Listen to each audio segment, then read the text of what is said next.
আব্বাস রাদিয়াল্লাহু তাআলা আনহু বললেন, ইয়া রাসূলুল্লাহ, ইয়া হাবিবাল্লাহ, আপনি যখন শিশু নবী ছিলেন, ছোট বাচ্চা ছিলেন, আপনি যখন দোলনাতে দোল পাড়তেছিলেন, দোলনাতে আপনি যখন ছিলেন শায়িত, আমি আব্বাস আমি লক্ষ্য করে দেখি আল্লাহর নবী দোলনাতে দোল খায়।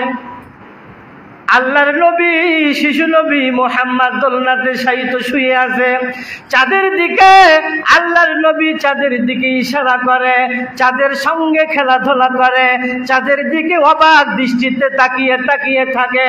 আমি আব্বাস লক্ষ্য করে দেখি আল্লাহর নবী চাঁদের দিকে আঙ্গুলের ইশারা করে, ডান দিকে আঙ্গুলের ইশারা করে, চাঁদ ডান দিকে হেলে যায়, বাম দিকে আঙ্গুলের ইশারা করলে চাঁদটা বাম দিকে হেলে যায়।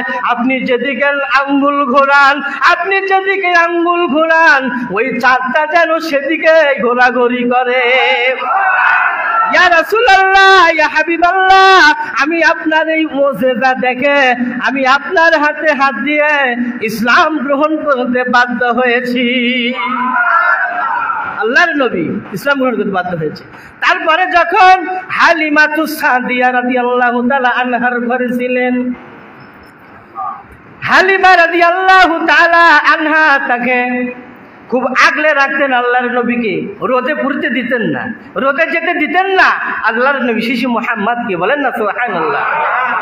মা হালিমা বলে, শিশু নবী মুহাম্মদকে যখন আমি আমার বাড়িতে নিয়ে আসলাম, আমি বাড়িতে নিয়ে আসার পরে শিশু নবী মুহাম্মাদুর রাসূলুল্লাহ সাল্লাল্লাহু আলাইহি ওয়াসাল্লামকে আমার স্তনের দুধ আমি যখন পান করাই, শিশু নবী মুহাম্মদ শুধু একটা স্তনের দুধ পান করে, আর একটা স্তনের দুধ পান করে না। আমি হালিমা চিন্তা করলাম হয়তো আমার আরেকজন সন্তান আছে, ওই সন্তানের দিকে তাকিয়ে তার দিকে ইনসাফ করে আল্লাহর নবী শিশু মুহাম্মদ আরেকটা স্তনে মুখ লাগাইনি। সেই নবী উম্মত আমি আপনি। হাজরিন, হালিমাতুস সাদিয়া, হালিমা রাদিয়াল্লাহু তাআলা আনহা তাকে রোদে পুড়তে দিতেন না, যেতে দিতেন না। তো একদিন হঠাৎ তার সঙ্গে ছিলেন হালিমার মেয়ে ছিল, হালিমার মেয়ে ছিল, নিয়ে যাচ্ছে কোথায়? রোদ্রে, মাঠের ভিতর নিয়ে গেছে ছাগল বকরি চড়ানোর জন্য। হালিমার মেয়ে চড়াবে, আল্লাহর নবীকে সাথে নিয়ে গেছে। খুব খোঁজাখুঁজির পরে হালিমাতুস সাদিয়া দেখলেন বাড়ির থেকে আসছে, শিশু মুহাম্মদকে নিয়ে বাড়ির থেকে আসছে। খুব রাগারাগি করলেন, কেন তুমি শিশু মুহাম্মদকে নিয়ে রোদে গিয়েছো? কেন তুমি রোদে গিয়েছো? খুব রাগারাগি করছেন হালিমা তার মেয়ের সঙ্গে। তখন তার মেয়ে উত্তর দিলেন, তার মেয়ে বলেন, মা হালিমা শোনেন, শিশু নবী মুহাম্মদ আমার ভাই শিশু নবী মুহাম্মদ যখন রোদের ভিতরে যায়, হুজুর যেদিকে যায়, হুজুর যেদিকে হাঁটাহাঁটি করে, হুজুর যেদিকে চলাফেরা করে, আমি লক্ষ্য করে দেখি মা হালিমা আল্লাহর নবী শিশু নবী মুহাম্মাদের মাথার উপরে একখণ্ড মেঘ যেন ছায়া দিয়ে রেখেছে। যেদিকে আল্লাহর নবী শিশু নবী যায়, সেদিকে একখণ্ড মেঘ ছায়া দিতে লেগেছেন। রৌদ্রে পুড়ে নাই মা, চিন্তার কোনো কারণ নাই, আপনার পালক পুত্র শিশু মুহাম্মদ রৌদ্রেতে পুড়তে নাই, রোদে পুড়ে নাই, চিন্তার কোনো কারণ নাই। আপনার সন্তান তাকে রোদ তার গায়ে লাগেনি। সেই মুহাম্মাদুর রাসূলুল্লাহ যারা এই অলৌকিক আশ্চর্য কারামত দেখে, মুজিজা দেখে দলে দলে সবাই মুসলমান হতে লাগলেন। সেই নবীর মিলাদ আমি আপনি কেন করব না? হাজিরিন, কেন করব না? নবীর মিলাদ আমি আপনি জানি 570 খ্রিস্টাব্দে 12ই রবিউল আউয়ালে আল্লাহর নবী মক্কা মুকাররমায় জন্মগ্রহণ করলেন, ঠিক আছে। আরে এটা তো দুনিয়াতে হুজুর তাশরিফ আনলেন, কিন্তু তার হাকিকাতান বয়স আসলে সে তার নূর মোবারক হুজুর কবে থেকে সৃষ্টি আমার আল্লাহ পাকই ভালো জানে। আরে জিবরাইল আমিন দুনিয়া সৃষ্টি থেকে, জিবরাইল আমিনের কথা শুনছেন, আদম আলাইহিস সালামের আগ থেকে জিবরাইল আমিন, তারও আগে আমার নবী, বলেন না সুবহানাল্লাহ। তারপরে কোন কোন রিওয়ায়াতে পাওয়া যায় আদম আলাইহিস সালামের 14,000 বছর পূর্বে নূরে মুহাম্মাদের সৃষ্টি। আরো বেশি আছে, আরো বেশি। আরেক রিওয়ায়াতে আছে 80 লক্ষ বছর আগে। বলেন না সুবহানাল্লাহ। তো সেই নবী একদিন সাহাবায়ে কেরামগণ জিজ্ঞাসা করলেন, ইয়া রাসূলুল্লাহ, হাদিস শরীফটা মিশকাত শরীফের মূল কিতাব 513 পৃষ্ঠার মধ্যে হাদিসটা আছে। সাহাবায়ে কেরামগণ বললেন যে, ইয়া রাসূলুল্লাহ, ইয়া হাবিবাল্লাহ, মাতা ওয়াজাবাত লাকান নবুওয়াত। ইয়া রাসূলুল্লাহ, ইয়া হাবিবাল্লাহ, বলেন আপনি কবে থেকে নবী ছিলেন? আপনি কবে থেকে নবী ছিলেন ইয়া রাসূলুল্লাহ বলেন। আল্লাহর নবী বললেন, সাহাবীরা শোনো, মাতা ওয়াজাবাত লাকান নবুওয়া। সাহাবীরা জিজ্ঞাসা করলেন, আল্লাহর নবী বললেন, সাহাবীরা শোনো, আদম আলাইহিস সালামের রুহু এবং বডি যখন আলাদা ছিল তখন থেকে আমি নবী ছিলাম। তখন থেকে আমি নবী ছিলাম।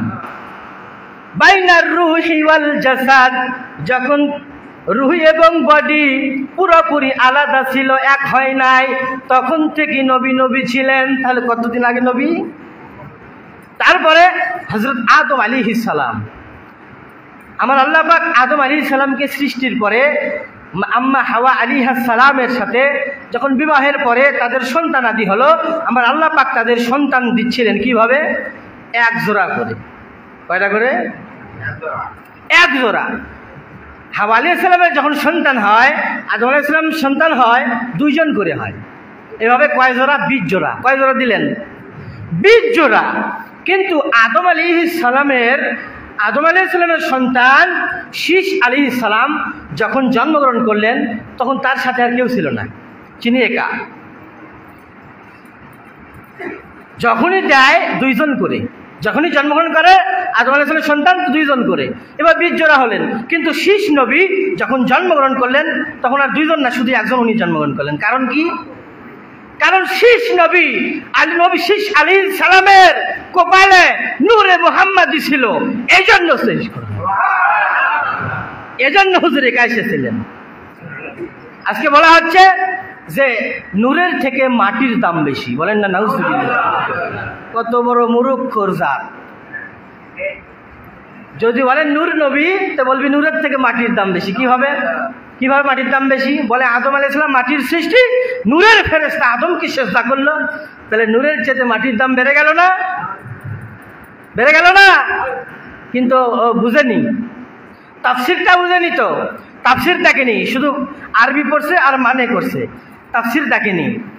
আরে আদম আলাইহিস সালামকে ফেরেশতারা সিজদা করলেন, আদমকে সিজদা করেনি মিয়া সাহেব।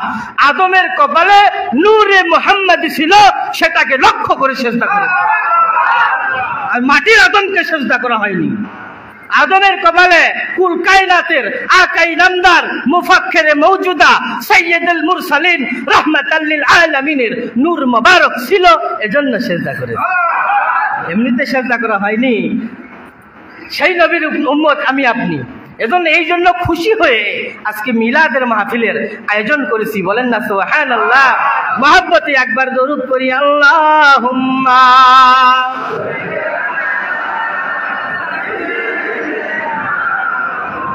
মাওলানা মুহাম্মদ ওয়া আলা আলিহি।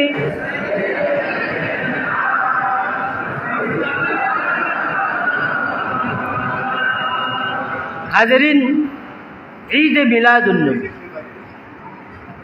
ঈদ মানে খুশি, আনন্দ, মিলাদুন্নবী মানে নবীর জন্ম।